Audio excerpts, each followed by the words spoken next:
Here we are. UFC Freedom 250 TOPURIA versus GAETHJE is upon us tomorrow night at 8 o'clock.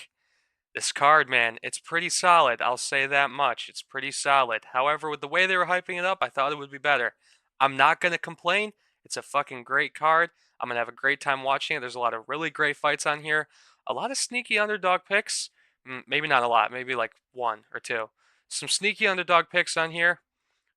So we're just going to jump right into it, honestly. Let's just get straight into the first fight of the night. We got Diego Lopez versus Steve Garcia. Now listen, Steve Garcia, he's a good fighter, okay? His pressure is great. But Diego Lopez, man, he's just better. And let's get into the nitty-gritty, all right? This is a winnable fight for Steve Garcia. I think if Steve Garcia plays the outside, keeps Diego at range, you know, keeps him at the end of his jab or circles around him, he could win a decision against Diego Lopez pretty comfortably. We know Diego Lopez has problems with cutting the ring. I mean, he will follow you around the octagon for an entire fight if you make him.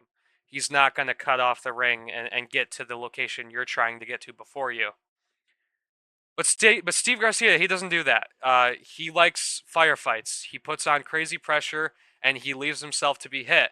And Steve Garcia gets hit a lot in his fights. He gets dropped a lot in his fights, and that's not a good sign if you're going to fight Diego Lopez. I think Steve Garcia could absolutely win this fight and beat Steve Garcia and beat Diego Lopez by decision, but he's going to get up close. He's going to try and take Diego's head off, and you can't. You really just can't.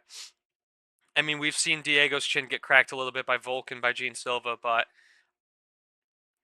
you just can't knock him out. You can't put him away. And if Steve Garcia does, that's extremely impressive. But I think Steve Garcia is going to be up on the numbers. He's going to have more significant strikes, more distance attempts, whatever bullshit stat they pull up.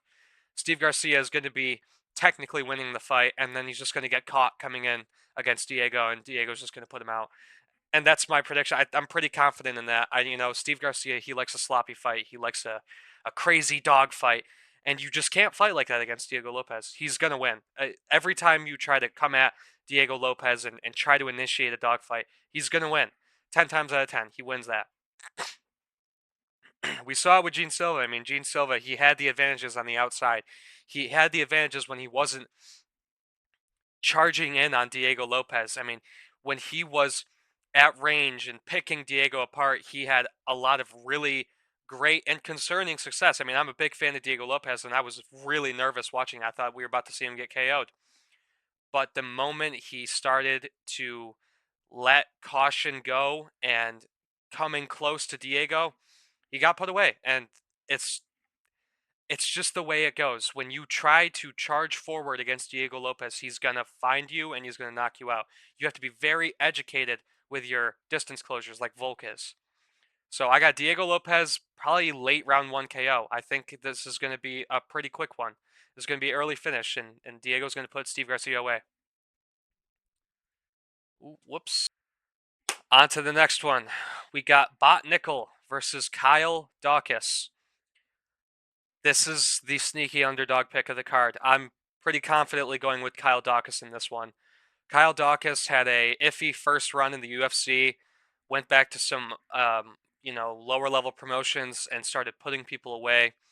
And he comes back into the UFC, and the UFC tosses a couple of shitty guys at Kyle Dawkins. I will admit, Gerald Meerschaert, Michel Pereira, they're not good. But Kyle Dawkins made them look not good. Under a minute finish for both. Like, when you give a fighter a shitty fighter to go up against and they have a close fight with them, you lose confidence in the fighter that the UFC is trying to build. When the UFC gave Kyle Dawkins these shitty guys, he made them look like shit. And that's the difference between him and Bo Nickel. I mean, the UFC has been cherry picking easy fights for Bo Nickel, and he's been having close fights with these really fucking bad guys. I mean, Cody Brundage was not as clean as it needed to be. RDR is not even a bad guy, but we saw with Rainier de Ridder, he's just better than Bo Nickel, And Bo Nickel is just not very good. The moment Bo Nickel goes up against somebody who is just confident in their striking and is calculated in their striking, he gets really uncomfortable. Bo Nickel against Rodolfo Vieira. Rodolfo Vieira can't strike for shit. And we saw Eric McConaughey with what he it was either late round 3 finish or he went to decision. And Eric McConaughey was balls. He's just not good. Bo Nickel went 2 rounds and almost a third with Rodolfo Vieira before knocking him out. If you give Kyle Dawkins Rodolfo Vieira, he's gonna knock him out in like a minute and a half. He's gonna make quick work of Rodolfo Vieira. But it takes Bo Nickel time to find a finish or just deal with the opponents that he's given. And I just think Kyle Dawkins is he's gonna beat him. He's probably gonna knock him out. Um, that or it's gonna be a really one-sided decision for Kyle Dawkins. Um, there's always the grappling threat with Bo. I mean, he's a NCAA wrestler, but Kyle Dawkins has got an extremely good submission game. So that is even tricky for Bo Nickel. I mean, we know he's not as confident in his wrestling against guys who have really good grappling. And Kyle Dawkins has got really good grappling, and his hands have been looking extremely sharp since he's come back to the UFC. So I think we're going to see Kyle Dawkins with an early round 2 KO. I think that it's going to be a not very eventful first round. It's going to be a lot of fighting at range and Bo Nickel being wary of Kyle Dawkins striking. And then I think early round 2, Bo's going to build a little bit of confidence, try to close the distance, and he's going to get fucking caught really bad by Kyle Dawkins. I mean, his counter striking is very sharp, and he showed it with Michel Pereira. I mean, the moment Michel Pereira came in, just slept him with the cleanest check right or check left hook you've ever seen in your fucking life. Maybe it was check right, but yeah, I think Kyle Dawkins is going to beat Bo Nickel pretty comfortably. On to the next one. We have, oh my god, I keep doing this, guys. What the fuck? On to the, bro, what? On to the third fight of the night. We got Mauricio Rufy versus Michael Chandler. I think Michael Chandler's just going to get him. No, I'm fucking around. Michael Chandler's about to get sacrificed to Brazil and Australia. So you really don't need to think hard about this one at all. You just need to think about Michael Chandler's career so far, and you realize that his last win was like 3 fucking years ago. And he's had close, entertaining fights with Dustin Poirier, Charles Oliveira, Justin Gaethje, but he lost all of those fights. Um, it's just Michael Chandler is not good. That's the issue, and Mauricio Rufy is. That's the difference. You don't need to think about this one too much. Mauricio Rufy's striking, it's on point, sharp counter striker, uh, very calculated, great power. I mean, he knocked out Rafael Fiziev. He's the only guy to knock out Rafael Fiziev, not counting Mateusz Gamrot, but that was an injury. So yeah, I think Mauricio Rufy is going to find a clean counter strike within the first 1 to 2 minutes of the fight, and he's going to put Michael Chandler away. But if Michael Chandler takes down Rufy and just wrestles him the whole fight, yeah, you never know. But Mauricio Rufy, he's going to sacrifice Michael Chandler to the gods, the MMA gods, and that's going to be that. Michael Chandler will probably, hopefully, retire, or maybe he'll just fight a couple young prospects in lightweight. You don't have to think hard about this one. It's just Mauricio Rufy. On to the fourth fight of the night, we got Josh Hokett versus Derek Lewis. I don't really have a whole lot to say about this one. Derek Lewis, he looked like shit in his last fight, and Josh Hokett, he's pretty good. He got hit a lot by Curtis Blades, but Curtis Blades is still pretty good. He's a fighter who can utilize his strengths and make a close fight with a lot of people. I think Josh Hokett's going to speed mog Derek Lewis. I think, yeah, it's going to be a case of somebody being younger, faster, more athletic, and then Derek Lewis is probably going to wilt to pressure again. I don't know how you wilt to pressure against Waldo Cortez Acosta, but fuck, Derek Lewis found a way to do it. Um, Waldo Cortez Acosta sits behind his jab for 15 minutes if you let him, and he was trying to do that with Derek Lewis, and he fucking accidentally knocked him out with a jab. So I think we're going to see something pretty similar here, except Josh Hokett isn't afraid to push the pace. This would be a pretty easy win for Josh Hokett, I imagine. I wouldn't throw him on your parlay. I wouldn't throw Mauricio Rufy on your parlay because, I mean, fuck, the odds are like minus 600 for both of them. I think it's minus 750 for Rufy. And if you're throwing someone on your parlay at minus 750 or minus 600, you're just fucking asking for the shit to be broken, like in a freak accident or some shit. I don't know. Easy fight for Josh Hokett. On to the next fight. We have Sean O'Malley versus Amin Zahabi. I fucking don't care about this fight at all. Um, we should see Sean O'Malley win a decision here, but the fact that Amin Zahabi has Fares Zahabi and George St. Pierre in his camp and in his preparation process for fighting Sean O'Malley, and the whole time they're saying, we have something on Sean O'Malley that nobody else does. I kind of have to believe them because it's George St. Pierre and it's Fares Zahabi. I mean, they're it's GSP, okay? Amin Zahabi, he's good at um, racking up numbers. Really, he's just good at adding up significant strikes during a fight. I mean, all of his strikes are so inconsequential that every strike seems significant because when he throws a jab or like something with no power versus when he throws something with power, you can't really tell the difference. So everything just seems like a significant strike for him. So I think he's just going to rack up significant strikes and he's going to be more busy. But Sean O'Malley is just going to have the bigger moments. His counter striking, it's phenomenal, and he's got KO power. And it's not to say he's going to put out Amin Zahabi. I don't think he's going to put out Amin Zahabi, but he's going to have the bigger moments. He's going to be knocking down Amin Zahabi. He's going to stumble him. He's just going to have those ooh and ah moments. And regardless of the fact that Amin Zahabi is racking up numbers, O'Malley's just going to have more knockdowns or just more big moments where he's knocking Amin Zahabi's head back and he's making him think twice about closing the distance. So I think Sean O'Malley should win probably a 29-28 decision. I think he'll have an uneventful first round. Not much happens, and then the last two he's just going to pick up steam and knock down Zahabi and snap his head back and really show that he's got more power and he's got more presence in the fight than Zahabi. So yeah, I'm going Sean O'Malley to win the decision against Amin Zahabi. I think this is a close one though. I think it's entirely possible that Zahabi could win a decision against Sean O'Malley, maybe even take him down and sub him. If that happens, that'd honestly be pretty fucking funny. But hey, you never know. I guess this is what we're dealing with for Pereira versus Gane. Pereira versus Gane, co-main event for the interim heavyweight championship. Pereira has a chance to become the first fighter in UFC history to ever hold 3 belts, but I'm sure you knew that.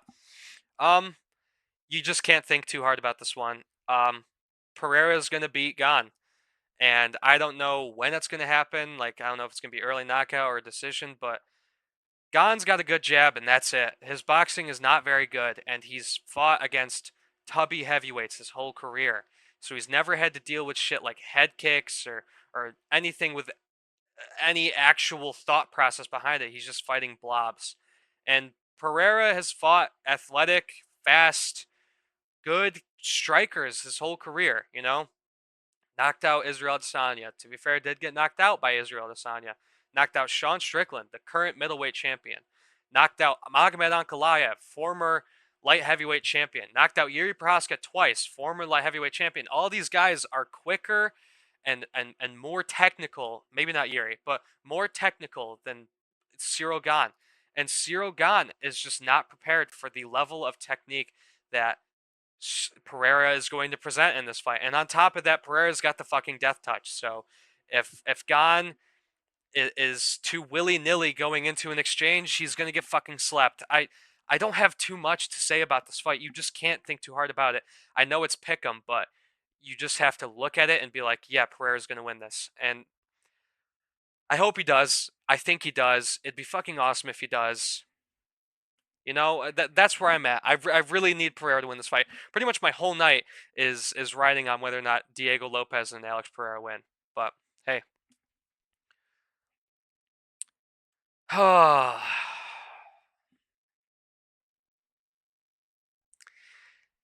it was good while it lasted. It was good being a Justin Gaethje fan while it lasted. I know this last week has been pretty rough being a Justin Gaethje fan, but um, I think it's another fight. You can't think too hard about it.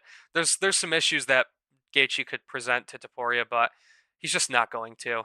And Topuria is going to knock him out probably in the first round. Um, I hope Gaethje wins. I am probably the biggest Justin Gaethje fan out there. Although there was this one guy on Instagram who had like a 420 gigabyte Justin Gaethje edit in his folders somewhere. So maybe he's the biggest Justin Gaethje fan, and I'm the second biggest. But Justin Gaethje is gonna get fucking slimed, and it's probably for the best. Topuria, he's creating such a generational amount of aura for himself. This is unlike anything we've ever seen in the UFC before. I mean, this is the fighter who has put the most at stake. He's putting 17-0, 16-0, 18-0 in his bios before the fights even happen. He's so confident, and you can't help but just be like, the confidence is going to win him the fight. He knows he's going to win, and he's going to win. It sucks because it's going to be violent and it's going to be bad, and I don't want to see Gaethje get slimed too bad, but I'm going to have to. Gaethje will probably retire, and it's completely understandable. I mean, this is his third title shot, and if he doesn't win, he's never going to get close to the title again. So he said that if he can't get close to the title, he's going to retire. Perfectly understandable. This is Justin Gaethje's last fight, and he's going to get retired by ILIA Topuria, as much as I hate to say it. However, there's a catch. This is the highest we've seen Ilia Topuria's cortisol. I mean, he has been so pissy and moody recently, following, whatever happened with his ex-wife, on top of the fact that Josh Hokett has been making fun of him for his divorce, even Gaethje throwing a couple comments. This is the first fight where Ilia Topuria has genuinely disliked somebody. And all of the stuff I've seen between, Ilia Topuria and Alexandre Topuria preparing for these fight camps, Alexandre seems to be the brains of the operation, and Ilia seems to be the execution side of it. There's a chance that we see Ilia being very emotional in the cage against Gaethje, because he's already voiced how much he doesn't like Gaethje and how much he wants to hurt him. That's the first time we've ever seen him say something like this. There's a chance that he gets too emotional, in the same way that Gene Silva did against Diego Lopez. There's a chance that he gets too emotional and makes a bad decision, and Gaethje is the fighter that you don't want to do that against, because he's got the power to fucking disrupt your flow. Even if he doesn't put you out, he hits so naturally hard, you're going to get your bell rung, and then you're going to be like, fuck, I have to recover. And that's what we saw against Paddy. I mean, Paddy's a shit fighter. His wrestling is shit. His striking is not very good. And he's really not defensively sound at all. Kind of like Ilia Topuria. Ilia Topuria's defense is not good. He's very hittable. He's very, very hittable. He got hit a lot by Max. He got hit a lot by Volk. There's a chance that Gaethje finds a shot like that, and he's got that raw power to, fucking clobber Topuria and make him be like, ugh, like jar him and be like, okay, hold up, I gotta recover for a second. And that kind of puts Topuria on the back foot for the rest of the round, There could be a couple of instances where we see that. If Topuria gets hit clean once, he might not operate well for the entirety of the fight. I know with Jai Herbert, he got kicked in the head and, recovered good and got back into it and, slimed out Jai Herbert. But there's a chance that Gaethje doesn't give him the opportunity to recover, and he keeps fucking, jarring and knocking Ilia Topuria's head around. There is a chance we see that. And because it's Justin Gaethje, I feel like it's kind of a 50-50 that he lands one solid clean shot, and even if he doesn't knock out Topuria, he just makes it a level playing field for a little bit. But that probably won't happen. I think Topuria will just slime him out. You know what? No. I'm a fucking real Justin Gaethje fan. Justin Gaethje is gonna fucking knock out Ilia Topuria for America, and we're gonna see a photo. It's gonna be the most famous photo in UFC history. Ilia Topuria, the fucking legend, out on the canvas. Justin Gaethje backflipping off the side of the octagon with the White House in the background. It's the most American shit you've ever seen in your fucking life. Justin Gaethje is gonna knock out Ilia Topuria. in the second round. He's got the raw power to do it. He's gonna put Topuria out, and then he's going to have the most aura-filled photo in UFC history, and he's going to hold the belt for the first time in his career. And you know what fight they're gonna make next? They're gonna make Justin Gaethje versus Charles Oliveira too, and then Charles Oliveira will win again, and Charles Oliveira will hold the lightweight belt again, and we're gonna be in the greatest fucking timeline ever. Justin Gaethje's doing this shit, man. I believe. I fucking believe. Enter that clip of Stranger Things where they're all going around, I believe. I believe. That's me, dude. I fucking believe. I believe in Justin Gaethje. He's gonna do it. He's going to knock out Ilia Topuria, and he's going to become the undisputed lightweight champion. Mark my fucking words. Come back to this video when he wins. And if he loses, don't fucking come back. I'll delete my channel. But that's it, guys. Justin Gaethje, he's going to become the undisputed lightweight champion, and I'm going to be so happy. I'm happy, thank you. I'm happy, thank you. I'm going to be Tatsuro Taira maxing. But let me know what you guys think in the comments. What do you think about the Kyle Dawkins versus Bo Nickel pick? I think I'm on the fucking money with this one, just like I'm on the money with the main event. That's it. We're going to see you tomorrow. This is a historical card. I'm very excited. Have a good one.